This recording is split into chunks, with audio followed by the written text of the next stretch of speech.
Good morning, everyone. Today, I want to talk to you about something deceptively simple but profoundly powerful, how you should begin every week. And I'm not just talking about routines or to-do lists. I'm talking about designing the neurochemical foundation that will determine your motivation, clarity, and productivity not just on Monday, but across your entire week. You see, we often think of motivation as something that either shows up or doesn't. But that's not how the human brain works. Motivation is not a mood, it's a neurobiological process, and you can control it.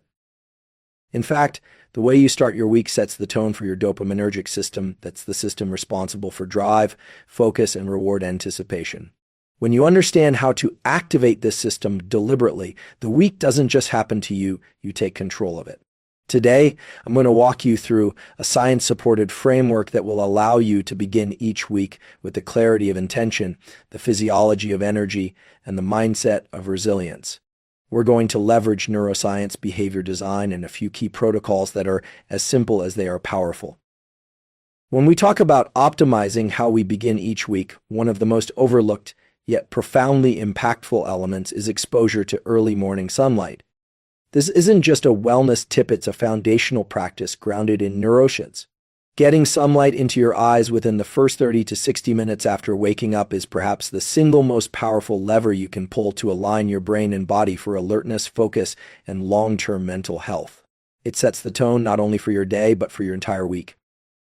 The reason early morning light is so crucial has everything to do with how our circadian rhythm works. The circadian rhythm is an internal 24-hour clock that governs virtually every physiological system: your sleep, your hormones, your mood, your metabolism, even your immune response. At the core of this system lies a group of neurons in the brain known as the suprachiasmatic nucleus, SEN, located in the hypothalamus. The SNEN acts as the master clock, and its primary input is light, more specifically natural light from the sun. When light enters your eyes, it passes through a specific set of cells in the retina known as intrinsically photosensitive retinal ganglion cells, IPRGCs. These cells are not involved in vision. Rather, they are specialized for detecting ambient light and sending that information directly to the SNEN. The SNEN then uses this light input to set your body's circadian clock, essentially sending a message to every cell in your body: it's time to be awake now. This triggers a cascade of biological events. Cortisol levels begin to rise in a healthy, natural way, not the kind of spike associated with stress, but the baseline rise that helps promote alertness and focus. This morning cortisol pulse is critically important. It anchors your energy levels for the day and also determines when melatonin, the sleep hormone, will begin to rise later in the evening. So, by getting bright, natural light in your eyes early in the day, you're essentially creating a reliable rhythm. Your brain knows when to be alert and when to wind down. But the benefits don't stop there. Morning sunlight also plays a key role in dopamine regulation. Dopamine is a neuromodulator involved in motivation, pleasure, reward anticipation, and goal-directed behavior. Studies have shown that sunlight exposure increases the availability of dopamine in certain brain regions, which can significantly improve mood, focus, and overall drive. This means that if you consistently get sunlight in your eyes early in the day, you're not just regulating your sleep, you're also enhancing your capacity to stay motivated and goal-oriented. It's also worth noting that the specific type and intensity of light matter. Indoor lighting, even from bright artificial sources, does not have the same effect as natural sunlight. On a cloudy day, outdoor light can still be many times more intense than the strongest indoor bulbs. The IPRGCs in your eyes are specifically tuned to detect the blue light spectrum found most abundantly in morning sunlight. This is why going outside rather than just opening a window or turning on a light is essential. Ideally, you want to get at least 5 to 10 minutes of direct sunlight exposure to your eyes within the first hour after waking. If it's cloudy or you're in a region with low sunlight, aim for 15 to 30 minutes. You don't need to stare at the sun. In fact, you shouldn't ep up. Being outside and facing toward the general direction of the sun is enough. And no, sunglasses are not recommended during this period unless you have a medical reason to wear them, because they can significantly reduce the light intensity reaching those retinal cells. For people who wake up before the sun rises or live in environments where morning sunlight isn't available, a bright light therapy box that emits at least 10,000 lux can be a good alternative. These are often used in clinical settings to treat seasonal affective disorder, but they can also help shift and stabilize your circadian rhythm when used consistently in the morning. This practice becomes even more powerful when paired with consistent wake-up times, which further strengthens the circadian signal. Irregular sleep and wake times can disrupt this system and make it more difficult to achieve that optimal cortisol and dopamine rhythm. So by anchoring your day with early sunlight, you're not just improving one morning, you're actually training your nervous system to show up more consistently and energetically every single day of the week. Early morning light exposure is a simple behavior, but it has a disproportionate effect on how we function cognitively and emotionally. It's not about motivation in the abstract sense, it's about creating a biological state that supports high performance and resilience. Movement is one of the most direct and effective ways to shift your brain and body into a state of heightened alertness and focus, especially at the beginning of the week. From a neuroscience perspective, physical activity isn't just about burning calories or building strength, it's a powerful neuromodulatory tool that primes your entire nervous system for action. When you engage in movement early in the day, particularly in the first few hours after waking, you're initiating a cascade of neurochemical events that directly impact your levels of dopamine, norepinephrine, and epinephrine, three key players in motivation, focus, and mental energy. Dopamine is especially important here. Often misunderstood as simply the pleasure molecule, dopamine is better understood as the molecule of motivation, drive, and pursuit. It is what allows you to lean into challenges, maintain effort, and derive satisfaction from progress. What many people don't realize is that physical movement, especially deliberate, rhythmic movement like walking, light jogging, cycling, or even mobility work triggers a release of dopamine in brain regions like the striatum and prefrontal cortex. These are the areas involved in planning, focus, and goal-oriented behavior. When you move your body, particularly early in the day, you're essentially signaling to your brain it's time to engage, it's time to move forward, it's time to pursue. But dopamine doesn't act in isolation. Movement also increases levels of norepinephrine, which enhances alertness and focus, and epinephrine, adrenaline, which prepares your body to take action. This combination is potent. It creates a neurochemical environment in the brain and body that supports high performance, sharp thinking, and emotional resilience. What's more, these effects are not just acute. Regular morning movement has been shown to create longer-term adaptations in the brain, including increased sensitivity to dopamine and other neuromodulators, which means that over time, you're actually training your brain to be more responsive to motivation and reward cues. Movement also has a direct impact on the autonomic nervous system, particularly the balance between the sympathetic, alert, action-oriented, and parasympathetic, rest, recovery branches. Early day movement promotes a healthy regulation of the sympathetic system, what we often refer to as getting into gear. This is crucial for setting the physiological tone for the day. If you start the day without activating your sympathetic system, you may feel sluggish, unmotivated, or dysregulated. Engaging your body physically provides the somatic signal to your brain that it's time to activate, time to focus, time to produce. Interestingly, the type of movement doesn't need to be intense to have this effect. While high-intensity training can certainly amplify the release of neuromodulators, even light movement, like a 10-minute brisk walk, can begin to shift your state. The key is intentionality and consistency. When you use movement strategically as part of your Monday routine, you're not just moving your body, you're tuning your brain. You're setting up the week with a neurochemical profile that supports effort and engagement rather than lethargy or procrastination. There's also a valuable interplay between movement and cognition. When you move, especially in ways that involve coordination and balance, such as dynamic stretching, yoga, or certain forms of functional training, you're engaging the cerebellum and motor cortex, which also communicate with the prefrontal cortex. This crosstalk between brain regions helps sharpen cognitive performance, including problem solving, working memory, and even creativity. This is why many people report that their best ideas often come during or just after exercise. It's not anecdotal, it's deeply embedded in how the brain processes information during and after physical movement. Early movement serves as a behavioral anchor. From a psychological standpoint, starting your week with movement is a form of early accomplishment. It's a small, controllable win that reinforces a sense of agency. This early success has a ripple effect. It boosts self-efficacy, increases positive mood states, and enhances the likelihood that you'll engage in other high-agency behaviors throughout the day and week. This is a classic example of what's called the keystone habit effect. By establishing one positive behavior early in the day, especially one as biologically potent as movement, you increase the odds of cascading success across multiple domains of life: focus, nutrition, productivity, emotional regulation, and beyond. From a hormonal standpoint, morning movement helps regulate cortisol, which naturally peaks in the early hours after waking. Movement amplifies this natural cortisol rhythm in a healthy way, promoting wakefulness and reducing stress sensitivity later in the day.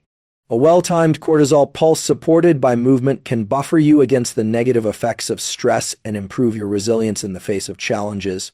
You're not suppressing stress, you're training your body to respond to it more effectively. This is crucial, especially on Mondays when psychological stress and task demands tend to spike for most people. Beginning your week with a small, deliberate win is one of the most powerful ways to engage your brain's motivational circuitry. This isn't just about productivity or feeling good, it's about how the brain actually responds to achievement, progress, and the perception of forward movement. In neuroscience, we know that the dopamine system is highly sensitive to a sense of progress, and even small wins can create significant shifts in brain chemistry that set the tone for your entire day and week. The key is to select a task that is achievable, time-bound, and clearly define something that signals to your nervous system that you are in motion, that action is being taken, and that momentum is building. Dopamine, the molecule most associated with motivation and drive, is released not just in response to big accomplishments, but in anticipation of, and in response to even the smallest signs of progress. When you start your week with a small win, something as simple as making your bed with care, completing a 10-minute breathwork session, organizing your workspace, or writing down your top priority for the day, you trigger a small but meaningful release of dopamine.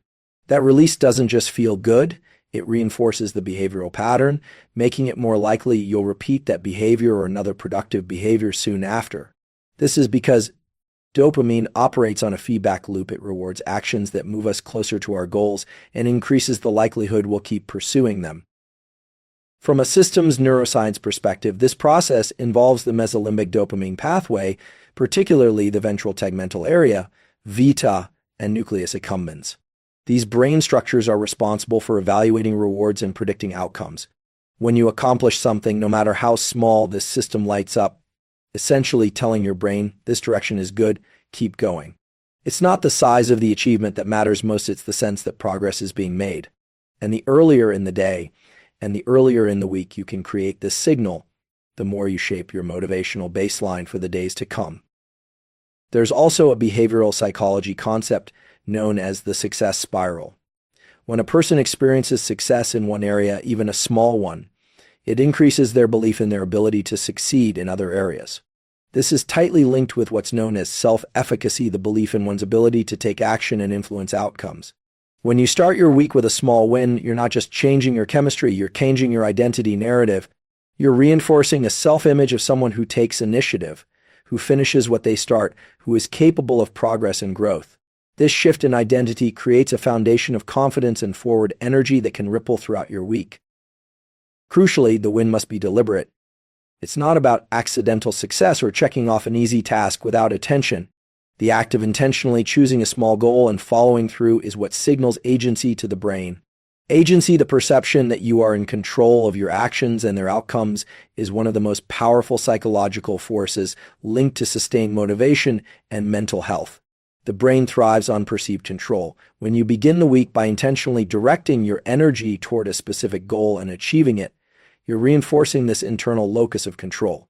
This is particularly important in a world where external demands and distractions often threaten to fragment attention and derail momentum. From a learning and neuroplasticity standpoint, small wins early in the day and week reinforce what's known as Hebbian learning. Neurons that fire together wire together. When you repeat a pattern of setting and achieving micro goals, you are literally reshaping neural pathways to favor behavior that supports motivation, consistency, and self-discipline. Over time, this process creates structural and functional changes in the prefrontal cortex, your brain's executive center, making you more adept at goal setting, emotional regulation, and sustained effort.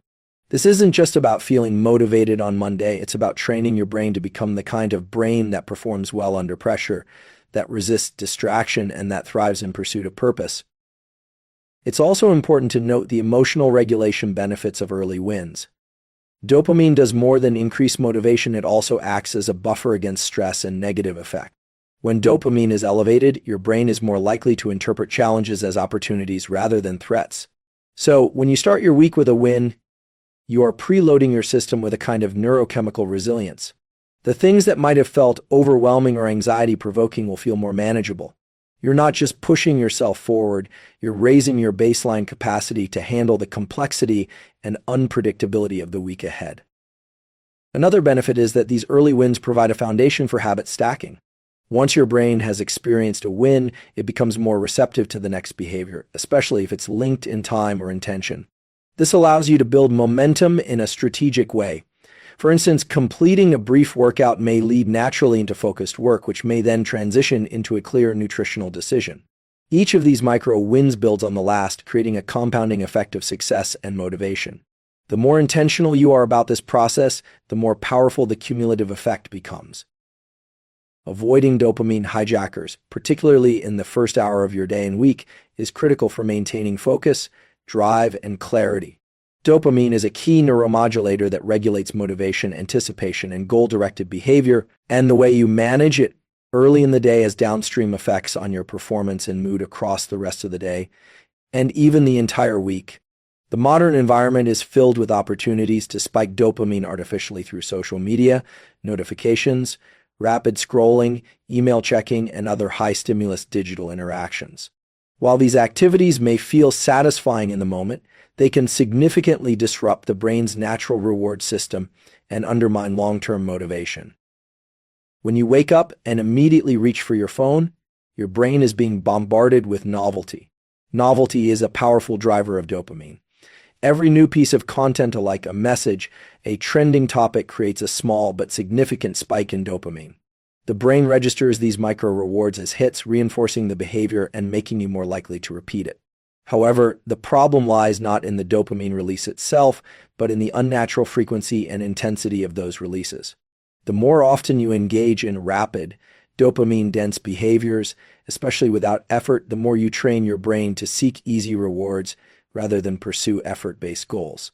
This reduces your sensitivity to the slower, deeper satisfaction that comes from deliberate work, learning, and creation. Neuroscience research has shown that the dopaminergic system adapts based on use. This means that when dopamine is released too often from low-effort, high-reward behaviors, the receptors in the brain start to downregulate. The effect is a kind of dopamine desensitization. You need more stimulation to feel the same level of motivation, and the things that used to feel rewarding, like meaningful progress, reading, working on long-term goals, or engaging in deep work, start to feel dull. This is why many people feel a sort of motivational crash by mid-morning or midday if they've spent the first hour of the day scrolling or consuming fast, fragmented content. The brain has already consumed more stimulation than it can effectively process, and its ability to generate internal motivation has been compromised. From a neurochemical standpoint, this has to do with baseline versus peak dopamine levels. Peak dopamine refers to those moments of high stimulation when dopamine surges. Baseline dopamine refers to your resting level, the stable state that determines how much motivation you feel in the absence of new stimuli. When peak levels are pushed too high too quickly, the brain compensates by lowering the baseline. This is why people often feel a dip in energy or mood after engaging in dopamine-heavy behaviors. If you start your Monday morning with a flood of digital stimulation, you may feel energized temporarily, but your brain's capacity to stay engaged with lower stimulation, effortful tasks will be reduced for hours or even the rest of the day. This is especially important on Mondays because the beginning of the week is when people tend to be most psychologically sensitive to structure, identity, and intention. The choices you make in that early window serve as behavioral cues to your nervous system. If you start with impulsivity, reactivity, and scattered focus, you're training your brain to operate in that mode for the rest of the day. If you delay dopamine hijackers and start with intention, reflection, or physical action, you're strengthening the neural circuits responsible for executive control, long-term planning, and effortful pursuit. Delaying digital stimulation early in the day is not about deprivation, It's about protecting and optimizing your brain's natural dopamine rhythm. The dopamine system is designed to motivate action toward meaningful goals through effort. When you allow space in your morning for effort-based dopamine release through movement, structured planning, reading, or even quiet reflection, you're aligning your behavior with the way the brain evolved to work.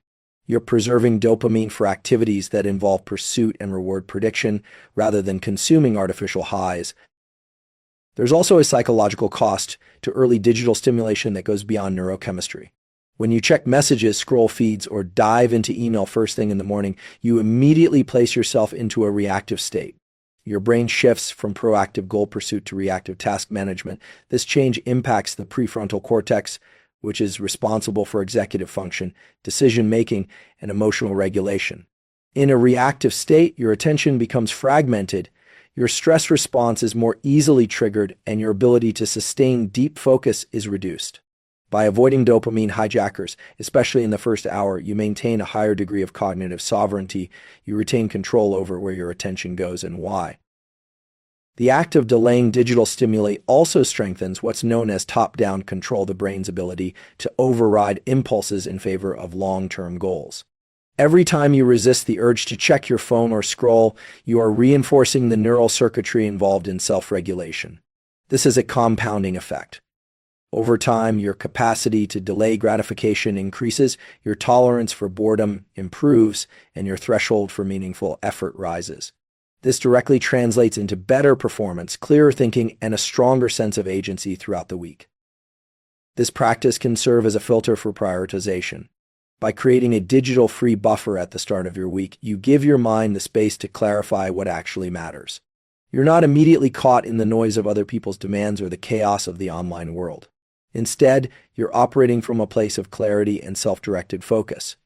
You're giving your brain a chance to determine its own goals rather than being hijacked by the algorithmic agendas of apps and platforms.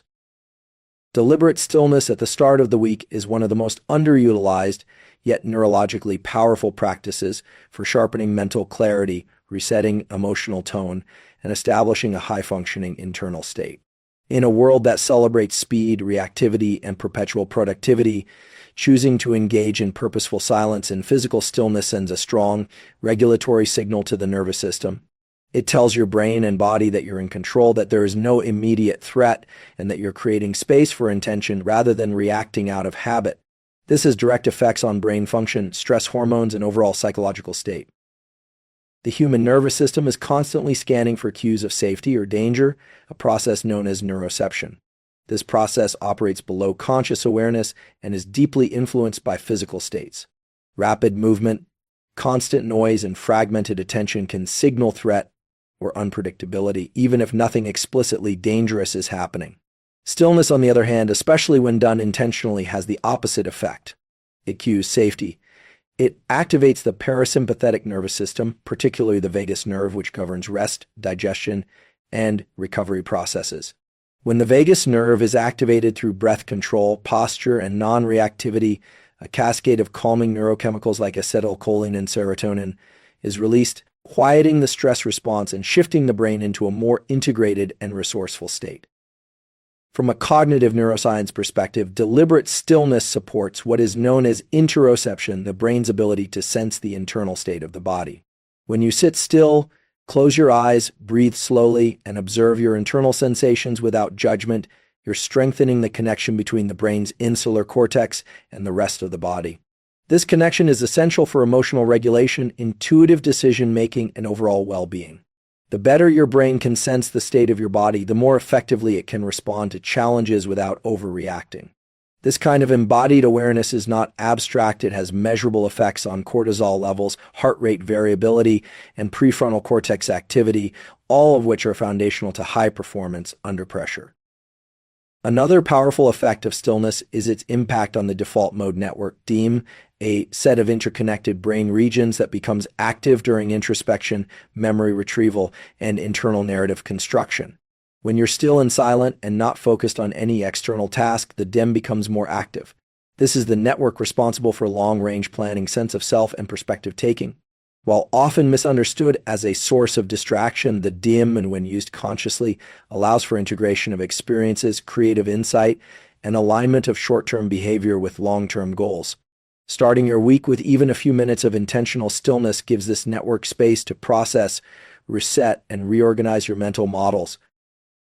This practice also trains what is known as metacognition, the ability to think about your own thinking.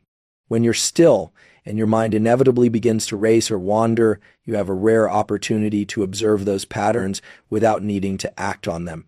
You see the thought, label it, and return to your breath or your internal awareness. This strengthens the neural pathways between the prefrontal cortex and subcortical regions like the amygdala, which modulates emotional reactivity. Over time, this leads to a more stable mental landscape. You become less likely to get pulled into cognitive loops, less reactive to distractions, and more capable of sustained focus. This is crucial for setting a strong neurological foundation for the rest of your week. Intentional stillness enhances what is referred to as attentional control, the ability to choose what you focus on and for how long.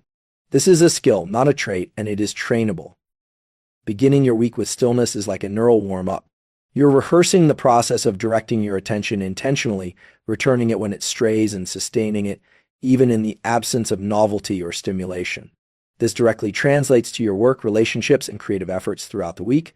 Your ability to engage deeply and ignore distractions becomes stronger, not because you are trying harder, but because you have trained the underlying systems responsible for attention. There is also a hormonal regulation component to stillness. When you sit quietly and breathe deeply, you're shifting the balance between cortisol and oxytocin. Cortisol is the hormone associated with stress and alertness, while oxytocin is associated with trust, connection, and relaxation. In the absence of noise, input, and movement, oxytocin levels tend to rise slightly, creating a felt sense of calm and connection even when you're alone. This has the effect of softening the edges of the mind, reducing cognitive rigidity, and increasing psychological flexibility. Psychological flexibility, in turn, is one of the strongest predictors of long-term mental health and resilience. Stillness at the start of the week can also serve as a form of identity alignment. In the absence of noise and external demands, you have a clearer channel to reflect on who you are becoming, what you value, and how you want to show up in the world. This isn't about affirmations or forced positivity, it's about accessing an honest, unfiltered internal space where clarity arises naturally. You're not filling the space with goals, you're allowing your nervous system to settle so that real intention can emerge from a grounded place rather than a reactive one. The insights that arise during stillness tend to be more integrated, less compulsive, and more connected to your deeper sense of self and purpose. In the first part of the week, especially Monday morning, has a profound effect on both your mental state and your physiological readiness to perform. From a neuroscience and physiology perspective, physical movement, whether it's a walk, light mobility work, or a full workout, primes the brain for focus, enhances mood through specific neuromodulators, and resets the internal systems that govern energy, attention, and emotional stability. The body is not separate from the mind, and movement is one of the fastest and most reliable ways to shift the brain into a state that is alert, resilient, and prepared to engage with complexity. When you move your body early in the day, you activate a host of beneficial neurochemicals. One of the primary systems that gets engaged is the catecholamine system, which includes dopamine, norepinephrine, and epinephrine. These chemicals increase alertness, focus, and motivation. In particular, dopamine plays a key role in driving goal-directed behavior. Movement, especially when it involves effort and challenge, increases dopamine receptor density in the brain over time, making your brain more responsive to rewards and less susceptible to the kind of emotional volatility that comes from low dopamine states. This is especially important at the start of the week, when many people face a psychological resistance to re-engaging with structured tasks or responsibilities. Another significant factor is brain-derived neurotrophic factor, or BENF, which is often referred to as fertilizer for the brain. Movement stimulates the release of BENF, particularly in the hippocampus and prefrontal cortex areas involved in memory, learning, and executive function. BENF enhances synaptic plasticity, meaning it helps your brain form new connections and reinforce useful patterns. A short, vigorous session of movement on Monday can therefore increase your capacity to learn, adapt, and retain new information throughout the day and the rest of the week.